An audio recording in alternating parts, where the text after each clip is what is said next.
Te agradezco que hayas accedido a este canal y a este nuevo video, como ya te diste cuenta, titulado "Y dale con la destrucción de la Iglesia Católica". A propósito del llamado sínodo de la sinodalidad que nuestra Iglesia Católica está viviendo en este mes de octubre, me encontré una excelente reflexión en la página web de Caminante Wanderer. Dicha reflexión se refiere al mismo sínodo de la sinodalidad y a las nuevas dubia que ha generado dicho sínodo. La reflexión tiene como título "Las dubia cardenalicias, las respuestas de Tucho y la nueva exhortación apostólica sobre el cambio climático". La reflexión dice lo siguiente: ni aun siendo tan mediocres como son, tan chabacanos y paletos, puede comprenderse semejante torpeza. Bergoglio con Tucho Fernández a su lado, los dos en el Vaticano, se han potenciado en cuestión de días, y si no hay alguien que los frene, conducirán a la Iglesia a una catástrofe peor de la que ya es inevitable. Me refiero al caso de las nuevas dubia y su respuesta. La noticia ha salido en todos los medios, no solo las idas y venidas de preguntas y respuestas, sino el pavoroso contenido de esas respuestas. Hago un brevísimo repaso de los acontecimientos. Por cierto, esta es la segunda ocasión en que aparecen dubias que le hacen al Papa Jorge Mario Bergoglio. La primera fue en septiembre del 2016, con ocasión de la encíclica que elaboró el Papa llamada Amoris Laetitia. El término dubia es un plural y significa dudas. El término singular es divium y significa duda. Estas dubia o dudas se le plantean a un papa cuando el significado de lo que dice o de lo que escribe es oscuro y solo a él corresponde aclarar. Es su responsabilidad, es su obligación hacerlo como el pastor de la Iglesia Católica que es.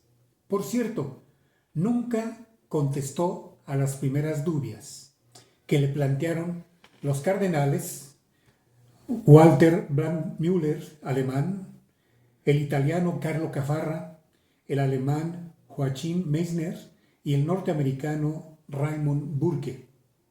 Por cierto, dos de ellos ya murieron, el cardenal Meissner y el cardenal Caffarra. Las preguntas están hechas de tal manera para contestarse con un sí o con un no. Prosigo. El 10 de julio, 5 cardenales, Burke, Sen, Brandmüller, Sandoval y Sara, enviaron al Papa algunas dubias relacionadas con los contenidos de la fe. La respuesta les llegó, curiosamente, el día siguiente. Y más curiosamente todavía, estaba redactada en español y dirigida solo a 2 de los 5 cardenales. Las respuestas a cada una de las dubias recurrían a la conocida táctica jesuítica para generar confusión. En la primera parte se afirma la doctrina tradicional, pero a renglón seguido se plantean las excepciones a esas doctrinas, más allá de que ni siquiera las excepciones pueden ser admitidas como tales porque hay principios que no las tienen. Por ejemplo, la fidelidad matrimonial no admite excepciones. Ya sabemos lo que pasa en estos casos. Lo que queda en la práctica son las excepciones y no la regla. El 21 de agosto, los cardenales se dirigieron nuevamente al Papa y le señalaron que sus respuestas no han resuelto las dudas que habíamos planteado, por el contrario, las han profundizado. Y elevaron entonces nuevas dudas los cardenales. En esta ocasión no recibieron respuesta del pontífice. El 2 de octubre por la mañana, frente a la gravedad de la situación, incrementada por el próximo inicio del sínodo, los 5 cardenales hicieron públicas las dudas planteadas al Papa. No publicaron la respuesta, que había recibido por una cuestión elemental. No era un texto para ser publicado y, en todo caso, el único que podía hacerlo es quien lo escribió. Afortunadamente, para afrontar semejante crisis, el Papa Francisco contaba con el cardenal Tucho Fernández, que rápidamente puso manos a la obra. Pocas horas después publicó en el sitio del Dicasterio para la Doctrina de la Fe la respuesta que el Papa debía a los cardenales. E hizo trampa y pensó que nadie iba a apercibirse de ello. Bastó media hora para que el sitio Misa en Latino señalara la falsedad. La carta estaba severamente mutilada y se daba a entender que era la respuesta a los 2 conjuntos de las dudas. A menos de 3 semanas de asumido en su cargo, Tucho ya mandó una primera, que tendrá, creo yo, gravísimas consecuencias. Lo habíamos previsto. El irresponsable de Bergoglio le dio a su niño mimado para que jugara nada menos que Doctrina de la Fe. Y el nene está como loco jugando. Ayer sacó respondiendo al cardenal Duca sobre la comunión a los recasados. A este tipo de personajes menores hay que dejarlos actuar y solitos se dirigen a la guillotina. El problema no es solamente la torpeza con la que actuó pretendiendo engañar al mundo entero con una carta pontificia que no es tal, pues es un retazo de ello. Lo gravísimo del caso son las respuestas mismas. Y comenzamos por el amanuense. Los analistas más serios dan por hecho que las respuestas a las dudas fueron escritas por Tucho. Y resulta fácil reproducir el diálogo telefónico que se habría producido en esta ocasión. El 10 de julio suena temprano por la mañana el teléfono en el arzobispado de La Plata. Responde el ordinario del lugar. Hola, ¿quién habla? Soy yo, boludo, escúchame. Te mando una carta que me llegó de 5 viejos carcas que están dele joder con la doctrina católica y otras pelotudeces de ese tipo. Yo de eso no entiendo nada. Escríbeme una respuesta y se las mando. Sí, padre Jorge. ¿Cómo no, padre Jorge? Ahora mismo me pongo, padre Jorge. Y raudamente Tucho se entregó a la redacción de la respuesta a los dubia carcas y, brillante como es, por la tarde ya la tenía terminada. Con mucha satisfacción se la mandó al padre Jorge como el alumnito que ha cumplido con creces la tarea encomendada por su maestro. Al día siguiente, el padre Jorge envió la respuesta a los 5 purpurados tal como la había recibido, en español y con 3 destinatarios faltantes. Se trata, claro, de una ficción, pero mucho me temo que las cosas se desarrollaron de ese modo o de algún otro más soez. Sin embargo, la audiencia más aplastante de que Tucho es el autor del documento es la densidad teológica del escrito, la cual es estrictamente proporcional a su coeficiente intelectual básico, apenas superando las fronteras de lo elemental.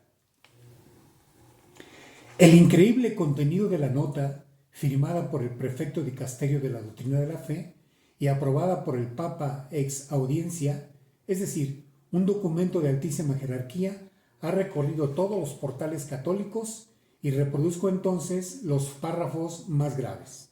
1.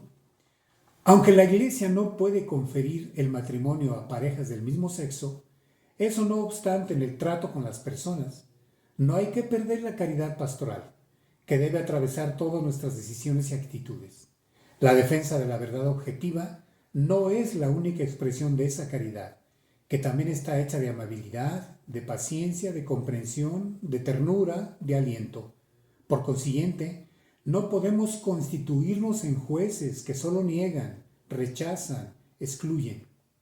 Por ello, la prudencia pastoral debe discernir adecuadamente si hay formas de bendición solicitadas por una o varias personas que no transmiten una concepción equívoca del matrimonio. Porque cuando se pide una bendición, se está expresando un pedido de auxilio a Dios, un ruego para poder vivir mejor, una confianza en un Padre que puede ayudarnos a vivir mejor. Por otra parte, si bien hay situaciones que desde el punto de vista objetivo no son moralmente aceptables, la misma caridad pastoral nos exige no tratar sin más de pecadores a otras personas cuya culpabilidad o responsabilidad pueden estar atenuadas por diversos factores que influyen en la imputabilidad subjetiva. En pocas palabras, las relaciones homosexuales no siempre son intrínsecamente malas, pues la responsabilidad moral puede estar atenuada. Además, la caridad y la prudencia pastoral indican que los que se aman pueden recibir una bendición que sea para ellos o ellas una ayuda para poder vivir mejor su amor. En 10 años pasamos del ¿quién soy yo para juzgar? A la legitimación por parte de las más altas autoridades de la Iglesia en la práctica de la homosexualidad. Debe considerarse aún válida la carta apostólica de San Juan Pablo II, por la cual de modo definitivo se cierra la posibilidad de sacerdocio a las mujeres. Para ser rigurosos, reconozcamos que aún no se ha desarrollado exhaustivamente una doctrina clara y autoritativa acerca de la naturaleza exacta de una declaración definitiva. No es una definición dogmática y, sin embargo, debe ser acatada por todos. Nadie puede contradecirla públicamente y, sin embargo, puede ser objeto de estudio, como es el caso de la validez de las ordenaciones en la comunión anglicana. Es decir, dentro de un par de años o de meses, el cardenal Tucho Fernández habrá desarrollado exhaustiva y autoritativamente una doctrina sobre la que se entiende por declaración definitiva.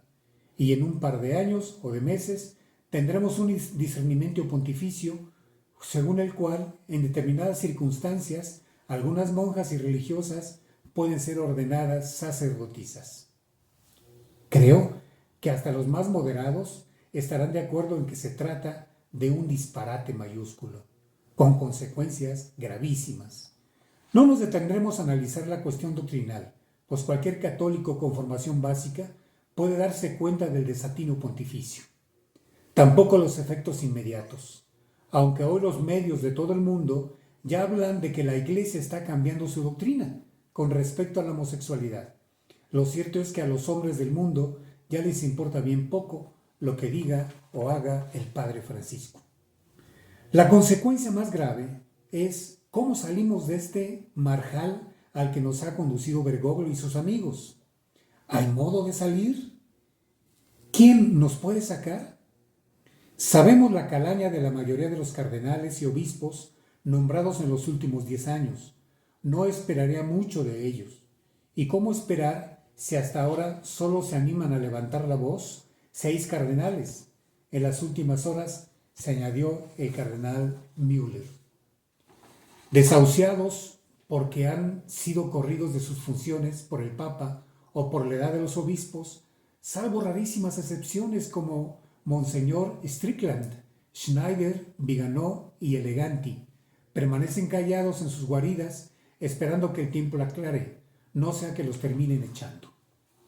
Es verdad también que la chapucería y la torpeza de Bergoglio, potenciado ahora por el cardenal Tucho, podría ocasionar que si el próximo pontífice tuviera un mínimo de sentido católico, determinara la nulidad de muchos de los actos cometidos por su antecesor.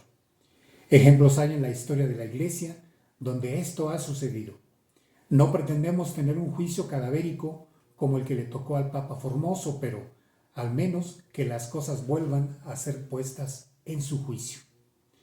Y si esto no sucediera, mucho me temo que los católicos, para seguir siéndolo, debemos apartarnos de las estructuras institucionales de la Iglesia, que están en situación cierta de apostasía.